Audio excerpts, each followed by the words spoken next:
வணக்கம், நான் டாக்டர் தீபா அருளாளன். இன்றைக்கி நம்ம என்ன டாபிக் பற்றி டிஸ்கஸ் பண்ண போகிறோம் அப்படின்னு கேட்டிங்கன்னா, வரிசையாக நம்ம இந்த புரட்டாசி மாத ராசி பலன்கள் தாங்க பார்த்துட்ருக்கோம். அந்த வரிசையில் இப்போ என்ன ராசியை பற்றி பார்க்க போகிறோம் அப்படின்னு கேட்டிங்கன்னா, கன்னி ராசி அன்பர்கள் உங்களை பற்றி தான் பார்க்க போகிறோம். உத்திரம் 2ஆம் பாதம் முதல் ஹஸ்தம் சித்திரை 2ஆம் பாதம் முடிய கன்னிராசி அன்பர்கள். கன்னி அப்படின்னாலே புதன் ஆதிக்கம் பெற்ற ராசிங்க. Very good observers. பெருசாக பேச மாட்டேங்க, ஆனால் எந்த ஒரு விஷயத்தை கொடுத்தாலும் அதுக்கு நதி மூலம் ரிஷி மூலம் ஆராய்ஞ்சி அந்த விஷயத்தை மற்றவங்க கண் முன்னாடி அப்படியே நிறுத்துவீங்க. அப்படிப்பட்ட புத்திசாலியான பர்சனாலிட்டிஸ். உங்களுக்கு இந்த புரட்டாசி மாதம் எப்படி இருக்குது அப்படின்னு பார்க்கலாம். அதுக்கு முன்னாடி பாருங்கள், உலகத்தில் இருக்க துணை கன்னிராசி அன்பர்களுக்குமான பொதுவான புரட்டாசி மாத ராசி பலன்கள் தாங்க நாங்கள் இப்போ பேசுகிறோம்.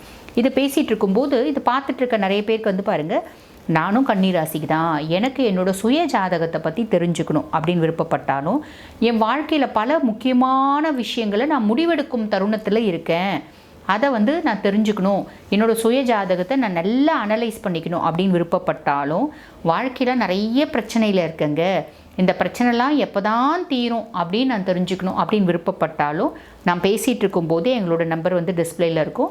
அந்த நம்பருக்கு கால் பண்ணால் பெரும்பாலும் பார்த்திங்கன்னா நாட் ரீச்சபிள் தான் இருக்கும். அப்போ நீங்கள் கால் பண்ணுறதை விட பெட்டர் என்ன பண்ணுங்கள், ஹாய் அப்படின்னு வாட்ஸ்அப்பில் ஒரு மெசேஜ் பண்ணுங்கள். ஸ்டாஃப் உடனே ரெஸ்பாண்ட் பண்ணி அப்பாயின்மெண்ட் என்கிட்ட ஃபிக்ஸ் பண்ணி கொடுப்பாங்க, பேசிக்கலாம். சரிங்களா? இப்போ இந்த புரட்டாசி மாதம் எப்படி இருக்குது அப்படின்னு பார்க்குறதுக்கு முன்னாடி, புரட்டாசி மாதத்தில் கிரகங்களோட நிலைமையெல்லாம் எப்படி இருக்குது, கிரகங்களோட பயிற்சி இருக்குது அப்படின்னு முதல்ல பார்த்துக்கலாம். அப்படி நாங்கள் சொன்னால் மட்டும்தான் உங்களுக்கு பரவாயில்ல, இந்த டாக்டர் ஓரளவுக்கு அசஸ் பண்ணி சொல்கிறாங்க அப்படின்னு தெரியும். இல்லைனா எல்லாரும் வராங்க சும்மாவே உருட்டிட்டு போகிறாங்க அப்படின்ற மாதிரி கமெண்ட் கொடுப்பீங்க. சரி, ஓகே. இப்போ கன்னி உங்களுக்கு பாருங்கள், லக்னத்திலே சூரியன் சுக்கிரன் கேது பகவான் இருக்கார். சரிங்களா? நெக்ஸ்ட் பாருங்கள், 6ஆம் பாவத்தில் சனி பகவான் வக்ரகதி அடைஞ்சிருக்காரு. 7 களத்திரஸ்தானத்தில் ராகு இருக்காரு. 9 குரு பகவான் 23ஆம் தேதி வக்ரகதி அடைகிறாரு. 10 செவ்வாய் பகவான், 12 புதன் பகவான் இருக்காங்க. பெயர்ச்சி அப்படின்னும் போது புரட்டாசி மாதம் 7ஆம் தேதி 12லேருந்து புதன் பகவான் என்ன பண்ணுவார், 1ஆம் பாவத்துக்கு ஆட்சி பெற்று உட்கார்றார். சரிங்களா? அதுக்கப்புறம் பாருங்கள், புரட்டாசி மாதம் 2ஆம் தேதி 1ஆம் பாவத்தில் இருக்க சுக்கிர பகவான் 2ஆம் பாவத்துக்கு ஆட்சி பெற்று உட்கார்றாரு. திருப்பி 26ஆம் தேதி 3ஆம் பாவத்துக்கு போகிறாரு. 24ஆம் தேதி புதன் திருப்பி ஒரு transit, first to second house. இதனால் எங்களுக்கு என்னங்க பலன் அப்படின்னு கேட்டிங்கன்னா, முதல்ல சூரியன் என்ன செய்ய போகிறாரு அப்படின்னு கேட்டிங்கன்னா, நீங்கள் செய்யக்கூடிய நன்மை தீமை வெளியே தெரியும். So be careful. அதாவது நீங்கள் நல்லது செஞ்சாலும் வெளியே அப்படியே எக்ஸ்போஸ் ஆகிடும், தப்பு செஞ்சாலும் வெளியே அப்படியே எக்ஸ்போஸ் ஆகிடும். அதனால் நல்லது செஞ்சு வெளியே எக்ஸ்போஸ் ஆகி நல்ல பேர் வாங்கிக்கோங்க. இது நான் உங்களுக்கு சொல்கிற அட்வைஸ். கேர்ஃபுல்லாக செய்யுங்க, அவ்வளோதான். பெயர் பிரபலமாகக்கூடிய காலகட்டம். அந்த பெயர் பிரபலமாகிறது ப்ளஸ் ஆக போதா மைனஸ் ஆக போதா தெரியாது, புரியுதுங்களா? அதனால் ப்ளஸ் ஆகிற மாதிரி பார்த்துக்கோங்க. அதுக்கடுத்து அரசாங்கத்துக்கு ஏதோ ஒரு விதத்தில் ஃபைன் அப்படின்றது கட்டுறதுக்கு வாய்ப்பு உண்டு. அது பெரிய லெவலில் வேண்டாம். ஒரு லைசன்ஸ் எடுத்துகிட்டு போகாமல் இருக்கலாம், ஒரு ஸ்பீடு போகலாம், ஒரு ஹெல்மெட் போகாமல் இருக்கலாம். அதனால் 100-200 ஃபைன் கட்டுறதுக்கு வாய்ப்பு இருக்குது. அடுத்து பார்த்திங்கன்னா, கோவத்தை நிறைய குறைச்சிக்கணும். ஓகேங்களா? கோவம் வேணாம். குரு பார்வை இருக்கிறதுனால நிறைய பேருக்கு பார்த்திங்கன்னா சுப விரயம், குழந்தை பேர் அப்படின்றது நிறைய கன்னிராசி அன்பர்களுக்கு கிடைக்க வாய்ப்பு உண்டு.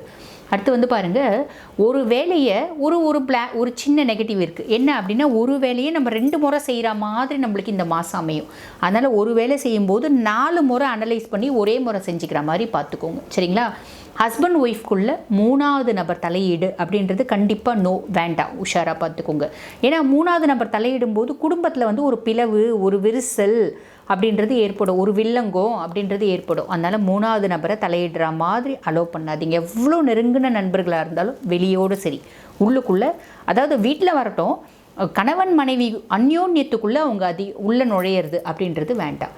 மேலதிகாரிகள் பார்த்திங்கன்னா, நிறைய வேலை செய்கிறவங்களுக்கு மேலதிகாரிகளோட ஆதிக்கம் ஜாஸ்தி இருக்கும். ஆனால் அந்த ஆதிக்கம் ஜாஸ்தி இருக்கிறதுனால நம்ம முன்னேற்ற பாதையை நோக்கி தான் போவோம். அவங்க சும்மாவே டாமினேட் பண்ண மாட்டாங்க. உன்னால் முடியும், நீ செய் அப்படின்னு உங்கள் மேலே நம்பிக்கை வச்சு கொடுப்பாங்க. நம்பிக்கைக்கு பாத்திரமாக நீங்கள் செய்யும்போது என்ன ஆகும் அப்படின்னா, அது உங்களோட அப்லிஃப்ட்மெண்ட்டுக்கு ஒரு ஏணியாக இருக்கும். அதனால் செய்யுங்க. பொறுப்புகள் அதிகரிக்கும், வேலை பளு அதிகமாகும்.